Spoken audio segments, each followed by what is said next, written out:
Olá! Hoje a gente vai fazer uma viagem por uma das redes de informação mais complexas e, sinceramente, mais fascinantes que existem: o nosso sistema nervoso. Pois é, já pararam para pensar nisso? Como é que o corpo consegue coordenar tudo ao mesmo tempo?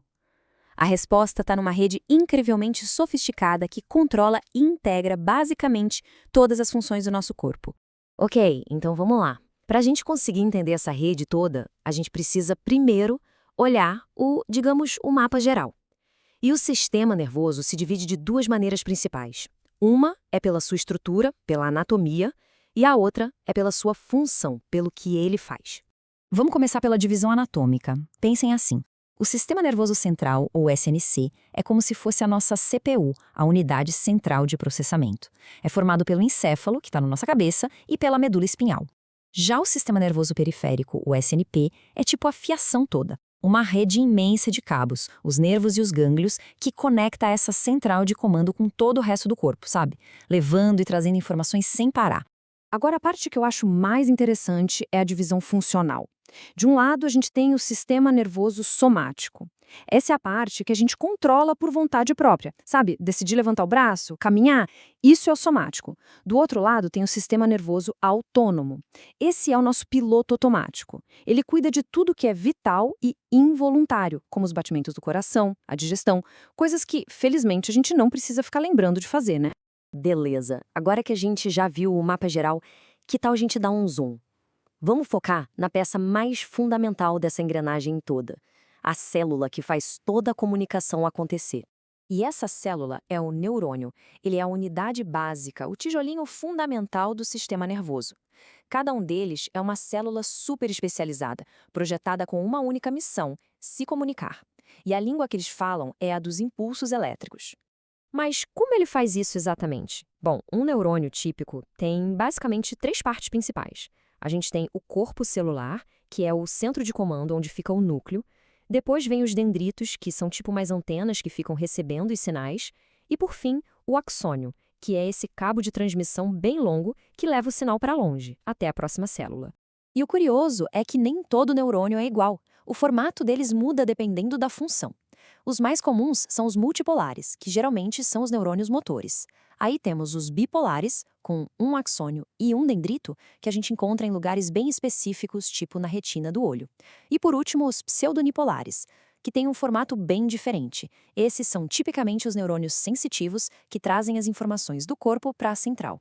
Certo. Então, a grande questão é como é que essas células, com todos esses formatos, conseguem conversar umas com as outras? Essa comunicação é uma dança de duas etapas. Uma parte é elétrica e a outra é química. Tudo começa com o potencial de ação. Pensa numa onda de eletricidade. Quando um neurônio é estimulado, uns portõezinhos na membrana dele se abrem e um monte de íons de sódio entram de uma vez. Isso inverte a carga elétrica da célula e cria um pulso. Logo em seguida, outros portões, os de potássio, se abrem para restaurar o equilíbrio. E essa onda elétrica viaja por todo o comprimento do axônio como um efeito dominó. E quando esse pulso elétrico chega lá na pontinha do axônio, ele encontra um espacinho mínimo, a sinapse.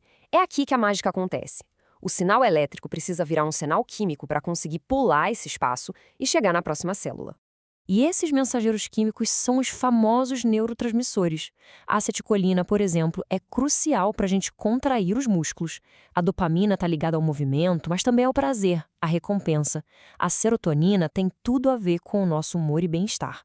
E aí a gente tem uma dupla interessante. O GABA, que é tipo o freio do sistema, ele acalma as coisas. E o glutamato, que é o acelerador, o principal cara que excita os neurônios. Ok, a gente viu como uma célula fala com a outra.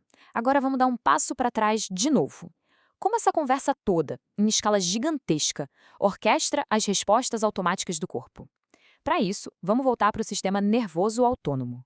Lembram dele? O nosso piloto automático?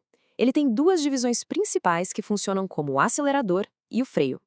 O sistema simpático é a nossa resposta de luta ou fuga. Numa situação de estresse, ele libera adrenalina, acelera o coração e nos deixa em alerta máximo. Quando o perigo passa, entra em cena o parasimpático, o nosso sistema de repouso e digestão. Ele acalma o corpo, diminui os batimentos e nos permite relaxar e conservar energia. E tem mais, hein?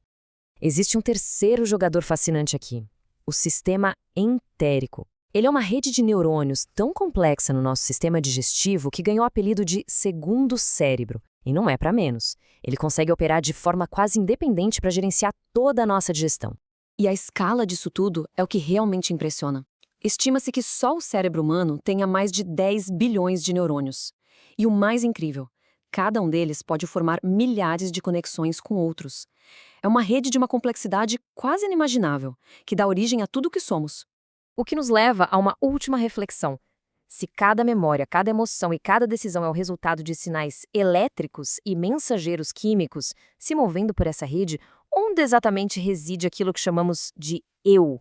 Pois é, essa é uma pergunta que a ciência continua a explorar. Muito obrigada pela companhia nessa jornada.